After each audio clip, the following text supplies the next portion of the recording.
Hey, what's up? This is Kevin from Kevin's Barbecue Joints, and this one is just fantastic. It's with Jeremy Archer from Agape BBQ in Liberty Hill, Texas. And the reason why it's important for you to watch is because what they're doing is really, really special. His food is phenomenal. You could tell at the very beginning he goes over all of his food, but throughout the tour it's nuanced with his faith, giving back, with community.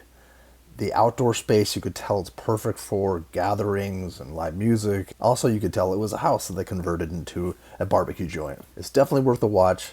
It's more than definitely worth a visit. Thank you so much for taking the time. Enjoy this. So it's called Agape BBQ. We took that name on because when we bought the coffee shop, it was called Agape Java.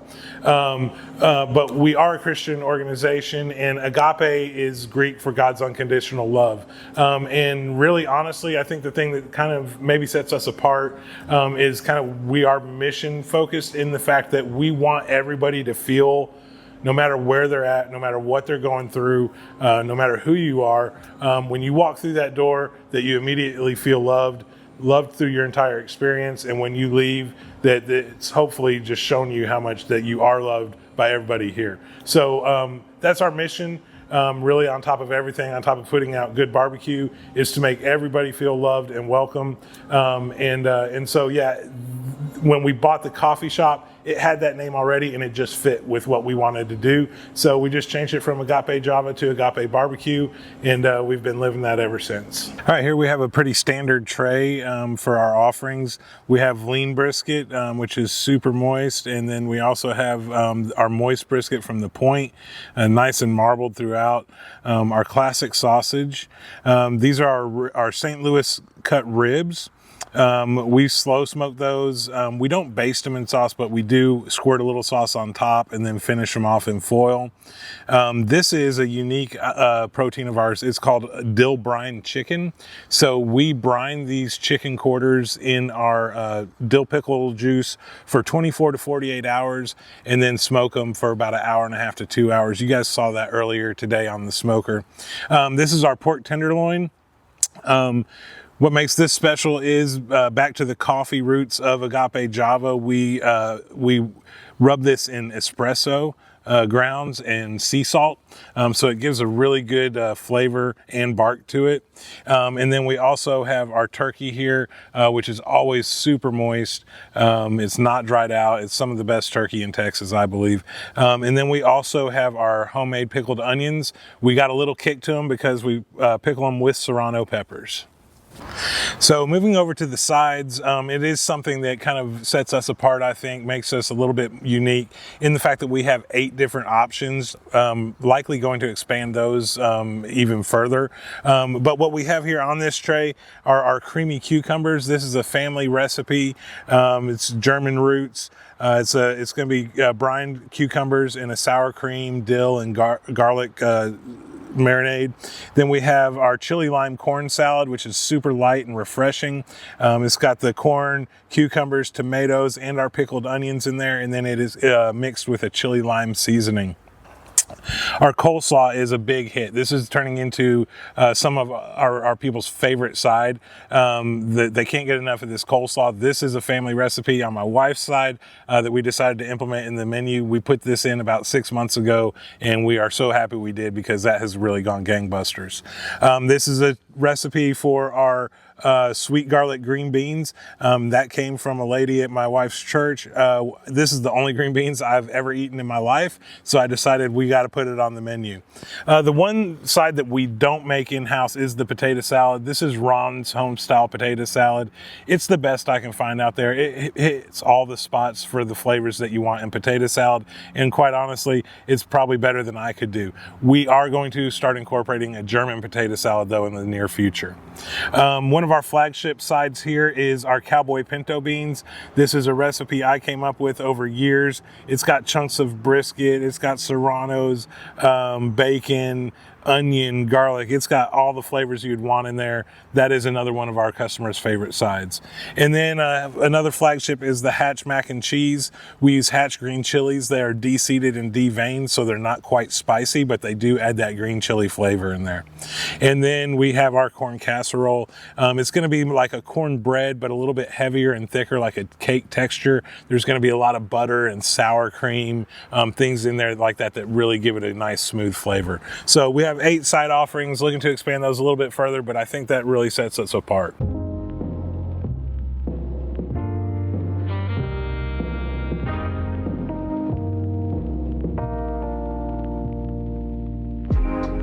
Hi, I'm Jeremy Archer. I am the co-owner and pitmaster of Agape BBQ here in Liberty Hill. We are open Tuesday through Saturday.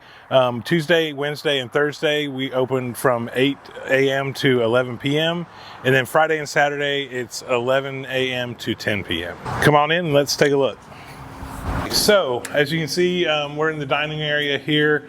This is where we have our service line with the menu back there. It's typical you come in and order here, and then it's line service straight down until you get your tray at the very end.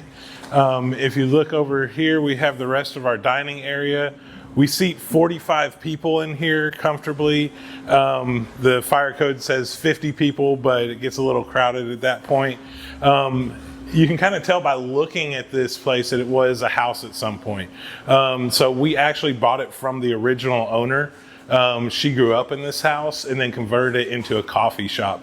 So it kind of has a different vibe and a different feel than your typical Texas barbecue place. We kind of call it bougie barbecue, but you kind of work with what you've been given.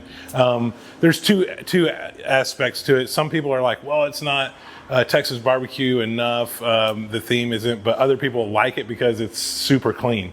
So you get, both sides of the coin on that, but we enjoy this area. It's got a great backyard, it's a great facility, so we'll tour the rest of it as we go. If I can tell that they haven't been here before, I go over the menu with them. So what we do when we go over the menu is I say, here are all of your meat options. You can do that by weight. It does not have to be a half pound. We can do a slice of turkey and weigh that up for you and see how much that costs based on the pricing there. Or you can use those meat options to build a meat plate. We have 1, 2, and 3 meat plate options. All of our meat plates come with 2 sides, which are listed right here. Right now we have 8 different side options. Most of those side options are from family recipes or recipes that I've come up with. And then we also have our sandwiches here, but those are a la carte. They do not come with any sides. So anything you want in addition beyond the sandwich, you would have to order separately. We also have our desserts.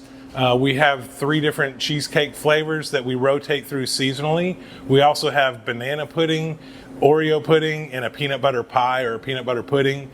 We have peach cobbler that you can, homemade peach cobbler that you can have with or without ice cream. And we also just recently, about 3 months ago, added a kids menu to have chicken nuggets, mini corn dogs, and it comes with fries and a fruit snack. So in addition to the beer, also we have alcohol. We sell wine and some frozen margaritas and sangria. Okay, so we're setting up for service this morning, so we'll have some activity going on as we're going through this tour. But yeah, we have our service line here. If you want to come back to the line, you'll see that people order here from this register. It's going to be cut right in front of them and weighed up right in front of them. They can either do it by weight or they can choose plates or family packs. We keep all of our meats here in this warmer. They stay overnight. Basically, we cook the day before and then hold the briskets and pork butts and things like that overnight. Turkey, ribs, everything else we do day of service. So once they order their meats and sides, we put the sides together on this area of the service line, and then they end up with their full tray right here in the service window, and they pick it up and take it either outside or inside the dining area. I started cooking probably, if I had to go back to the actual beginning of it, over 18 years ago, mainly for friends, just hanging out with them, cooking for football, NFL, Sundays, hanging out with the friends. And then I started dabbling in catering a little bit. for family, and that kind of like led to bigger opportunities. But I was in the corporate world. So it was always just kind of like a side gig.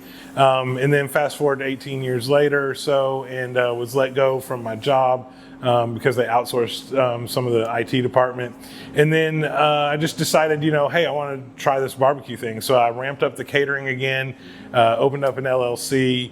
And then after about a year of catering, getting business going, I moved into a trailer. And then I ran that trailer for about a year. It was pretty successful. We were putting out some really good stuff. And then COVID hit when we were supposed to renew our lease. And so it was kind of done with it at that point. Still wanting to do it, but with COVID happening, it just kind of put a wrench in it. But I ended up picking up a couple business partners after that. 6 months after we had closed that trailer, we were opening Agape BBQ. So it happened really fast, and we opened in October of 2020. So it's been about 5 years now. We're coming up on our 5-year anniversary. As far as cooking, being taught, I'm completely self-taught. One of the interesting things was that, as I was like learning things and figuring it out, I had very specific things that I like to do. The way I like to trim was way more aggressive than what people were doing at that time. This is, again, probably 15, 18 years ago. I didn't think anything of it. And then, every time I would dabble with adding, paprika or garlic or things like that to my rub, I always kind of ended up going back to the salt and pepper. It always comes back to that for some reason, even though, you try and go figure things out, add new things. You're always trying to modify and change things, right? But for me, after I would do that, it always came back just to keeping things basic and simple as far as what you're adding to the meat. Salt, pepper, and smoke is all that beef needs, in my opinion. And I know a lot of people disagree with that and say, oh, well, even, the big guys like Franklin uses, seasoning salt in theirs and things like that. And I think Franklin's, admitted, oh yeah, I do that, and then I do this, and then I do that. He's constantly evolving and constantly changing. And I agree with that, trying new things. For me personally, again, I just always come back to the basics of salt and pepper. But yeah, it was kind of interesting because, being self-taught, I would figure out things the way that I liked it done. I would see the difference in how things would come out based on what I would do. And then Franklin came out with his book about, how he does everything, kind of like just gave all of his secrets. And there were so many things I would read in that and be like, well, that's exactly what I'm doing. That's awesome. And so it was kind of validation just for me personally that I had on my own kind of figured out, really top tier methods for ways to cook barbecue. We like to partnership with a lot of things in our community. Obviously, schools is a big one, but we also like to help churches if possible. So when we first opened, actually, there was a church plant that had started that would have church in our backyard. And we allow that to happen, right? We want to support schools, churches, community outreaches. Last 2 years ago, we partnered with a human trafficking organization here in Texas to try and stop that. So we just try and find any little opportunities, like the Hope House for kids with special needs and housing for them.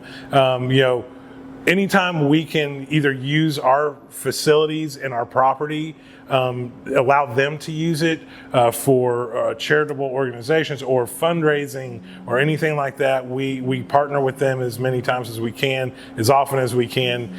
That's part of our mission here too, is to make an impact in the community here. A couple little items in here.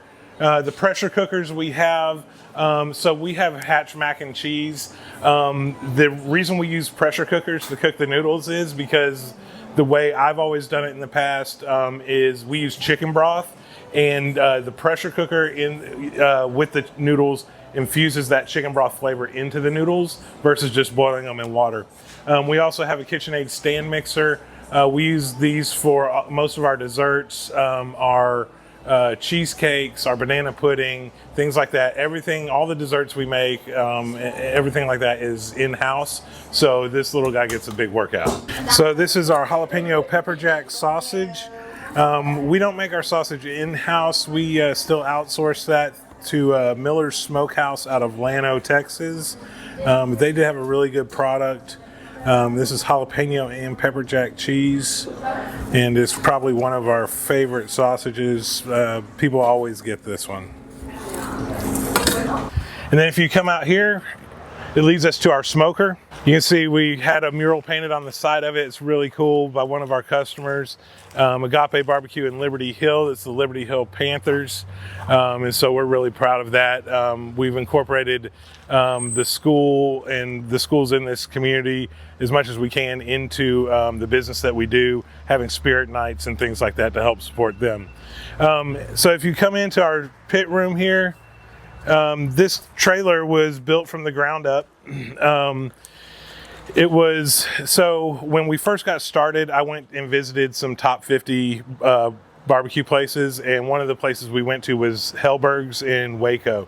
And he was super supportive, super helpful, and you know, he had a couple Moberg smokers, and one of his welders would do aftermarket work for him on those smokers. So he put us in contact with him. It's Reckless Iron Works in Waco, Texas. And he went out, we found this 750-gallon propane tank, and he built it from the ground up, literally from that, on this flatbed trailer. So you'll notice this tank is a little different than what you typically see from barbecue restaurants. It's a little bit more narrow, but it's really long. Most of the 500-gallon tanks are kind of short and squatty, but you lose a lot of surface area because it's so round. This one, with it being a little bit more narrow, allows us to get a lot more meat on it. Works out perfectly. We have a feed right here for our water pan. This is an insulated firebox, so we got this fire going at about 280 degrees right now, but it doesn't hurt to put your hand on it because it's completely insulated, and that allows all of the energy to be efficiently pushed down into the smoking chamber. We typically can fit about 12 to 15 briskets on per day. That's about what we cook on average. Of course, weekdays are a little bit slower, and weekends we ramp it up a little bit. We got some trim on there to make some burnt ends, some brisket burnt ends. And then we got ribs and turkey on in the back because it's a little bit lower temperature in the back. It maintains a really good even temperature, but it'll be about 15 degrees cooler than the front bay. So we like to get the ribs and the turkey with a little bit of extra smoke. Takes a little bit of extra time, and they're a little bit more sensitive than beef is to the smoke as well. We have our stack here that is controlled, so we can dial this heat in for the airflow from the front box to this by closing or opening the damper. You can get really, really accurate with this.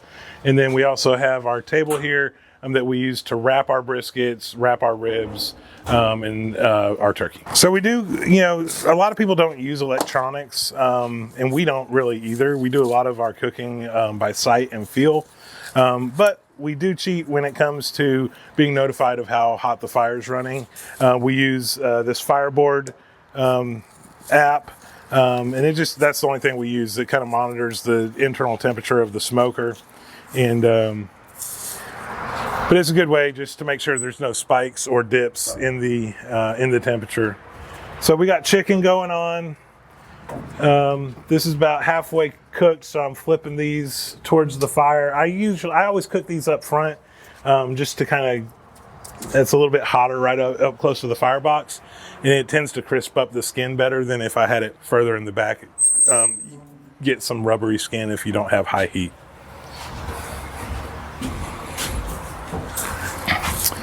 And our ribs and turkey, they're looking pretty good right now. Got a ways to go there. Our ribs, those will smoke. So we just got those on probably about an hour ago, maybe an hour and a half. So we'll probably wrap those in about 2 to 3 hours. Probably about noon or 1 o'clock is when we typically wrap ribs. But again, there's no timetable for anything. It's just really all about the sight and the feel.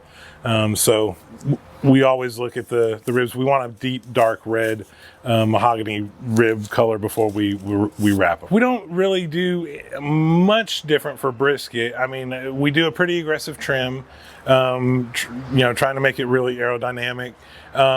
We do start the fire off pretty low. We get those briskets on and then let the fire kind of start and build up then. So I would say for the first hour, they're probably hour to hour and a half. They're probably smoking more at like a 230 to 250 temperature as it slowly climbs up. And they're probably getting a little bit better smoke then because the fire is really starting to take off. It's not, running super efficiently, but it's running clean. But it's not just, the heat from the coals. So it does get a little bit more smoke at the front end, and it's a little bit lower temperature for about an hour, hour and a half before we reach our optimal temperature at 275, which then it just rolls on at 275 for the rest of its life, basically. If we can keep it between 275 and 300, max would be 300 where we would want to go with that. And we use an Elite Prime brisket.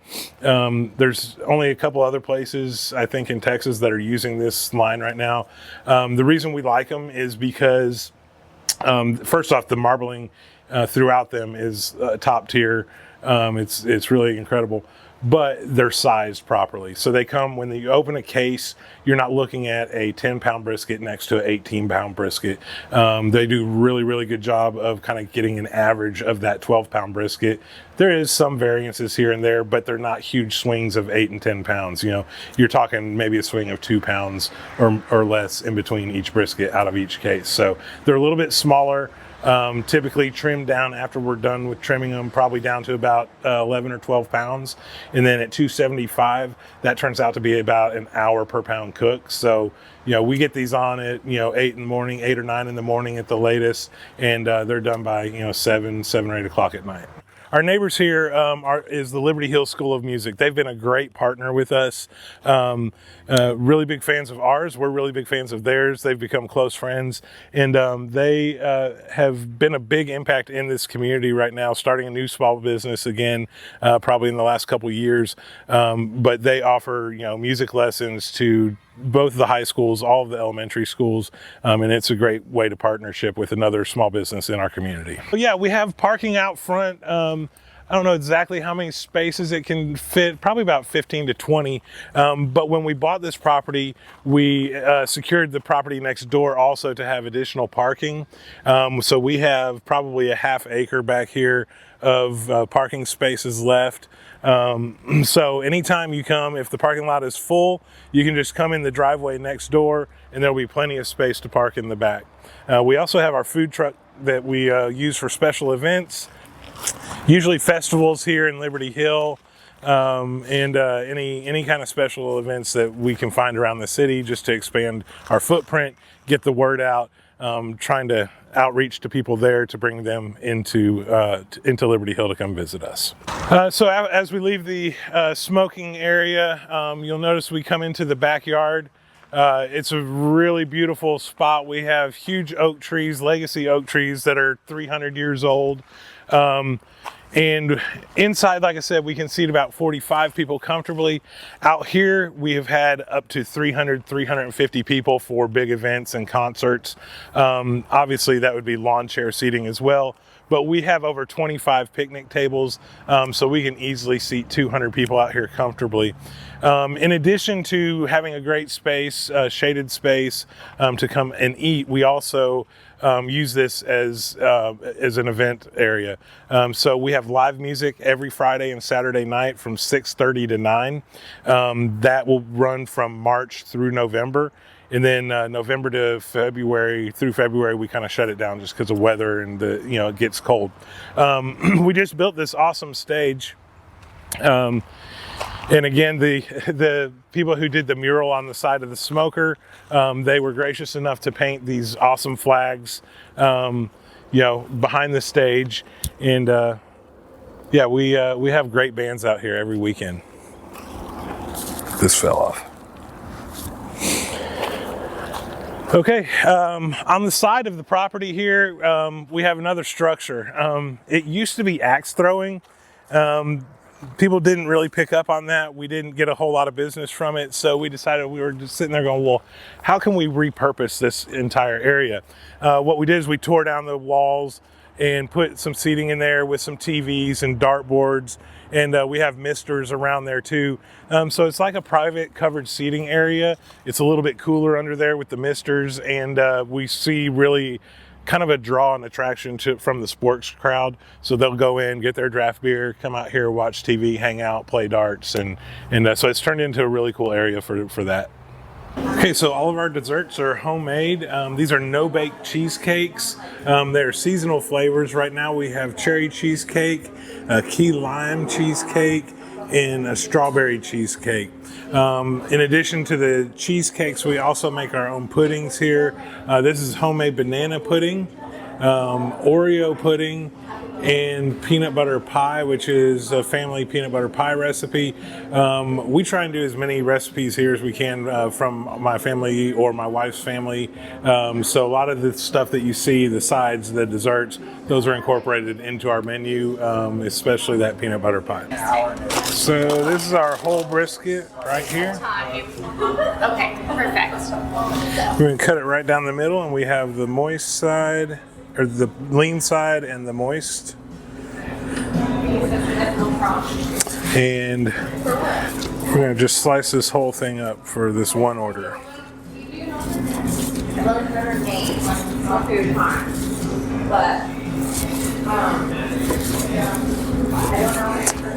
And what you'd like to see in a lean brisket is for it to be nice and moist, but also for it to just fold over like that.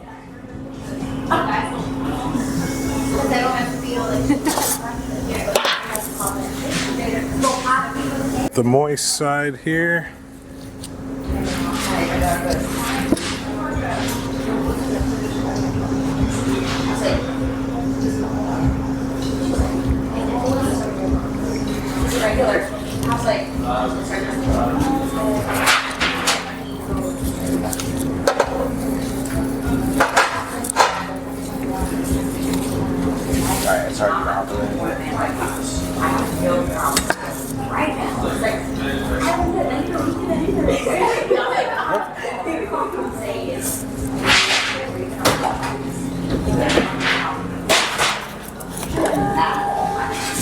Okay, so we do have 3 different sauce options for you to enjoy. We have our classic sauce. It is a typical Texas vinegar-based barbecue sauce. It does have a little cumin in it, so it gives it a lot of flavor. It pairs well with the brisket, but not everybody is a fan of cumin, and we understand that, so we created some other options for you. We have our spicy version of our barbecue sauce. It's going to be a little twist off of our normal barbecue sauce, but it's going to also have some cayenne pepper and some sriracha sauce in there to kick it up another notch, and we toned down the cumin in that one. Then we also rolled out an Alabama white sauce. This is going to be a sour cream base.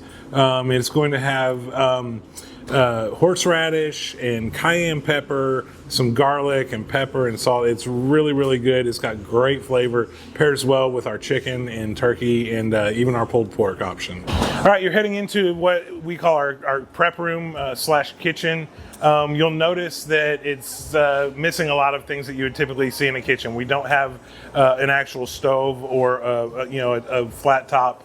It was because when we bought this was actually still a bedroom. It was a garage that had been converted into a bedroom, full shag carpet, all the stuff that you can imagine.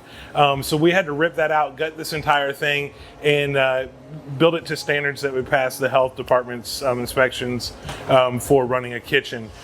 So what we have done and incorporated, we've been able to incorporate recently, is a countertop oven, which has been nice. We used to do everything on the smoker, but this allows us to do things that don't require smoke and just require heat, like our corn casserole and green beans. We can do that inside now. We added a little or a countertop fryer for the kids menu items, and then we have our hot plate. We do everything on this that would normally require a stove. We have our prep table, some of our dry goods here, and then a refrigerator for our produce and dairy, things like that. And then our walk-in contains all of our meats. And we had to actually bring this in ourselves, manually install it. The roof was definitely an option, a difficult thing to get around, but we had somebody come in, help us install it. It's been a great addition to us, so we can actually order for an entire week up front, and allows us to get everything we need for that week in one order. So one of the things we do here that's kind of special is we try and have either a weekly special. We always have daily specials. Every Tuesday we have $35 racks of ribs.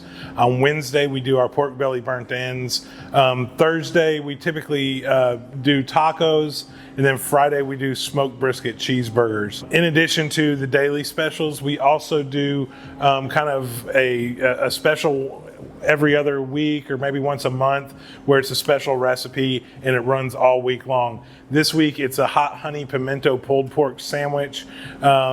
We did a Mexican chicken sandwich last month, and so when you get these specials, people see them on social media, right? And they want to get there that first day or whatever, because it's typically people only run a special for a single day. And what we found is half the people can't get there. There are only the dedicated few that are like, I have to have that show up. And then the rest of the week we kept hearing, oh, do you still have that special? And we're like, no, it was just for that day. So what we started doing is when we made a specific recipe for a special, we would run it week long and make sure that people know, and we promote it throughout the week, that, hey, it's still here. If you missed it on Tuesday, you can come get it Thursday. And that has really helped kind of promote those and push those along. One of the things that we've always wanted to do here, in addition to creating and offering Texas craft barbecue, is we wanted to keep everything that we sell and support in Texas. We want to support small businesses in Texas. So one of the ways we do that is by offering Texas craft beer. We have 8 beers on tap, and all of these are from Texas, and we only serve Texas craft beer. We rotate these probably once every month, so we'll have kind of a monthly special for each one of these beers going on, or until they run out, obviously. And then we'll go with a different brewery for the different types of beer. We do Hefeweizens, Pilsners, amber ales, IPAs, Kolsch's, and we try and keep those main types of beer on there and just rotate through the different breweries here in Texas.